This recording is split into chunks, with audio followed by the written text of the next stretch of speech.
ఇంట్లో బ్రెడ్ ఉంటే బ్రెడ్ చూసినప్పుడల్లా పిల్లలు బ్రెడ్ ఆమ్లెట్ అన్నా బ్రెడ్ పకోడీ అన్నా చేయమని అడుగుతా ఉంటారు. ఇంకా వాళ్ళకి నచ్చిన విధంగా అయితే ఈ రోజు బ్రెడ్ పకోడీ అయితే చేద్దామని ట్రై చేస్తున్నా.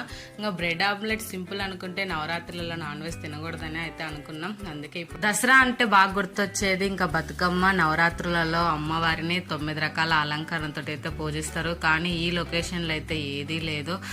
ఎవరింట్లో వాళ్ళైతే నార్మల్ గా అయితే పూజ అయితే చేసుకుంటున్నారు. పిల్లలకు కూడా ఇక్కడ నవరాత్రి సెలవులు అయితే ఒక 2-3 డేస్ ఇస్తారు, అంతకంటే ఎక్కువ అయితే ఇవ్వట్లేదు.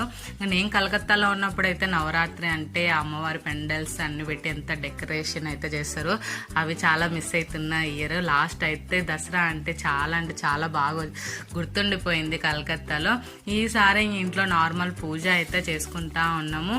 ఇంకా ప్రతి లొకేషన్ లో అయితే మనకు నచ్చిన విధంగా ఉండదు. ఆ లొకేషన్ తగ్గట్టు అయితే అలవాటు పడిపోయినాము. ఇప్పుడు బ్రెడ్ పకోడీ అయితే చాలా బాగా వచ్చింది. వీడియో నచ్చితే లైక్ చేయండి.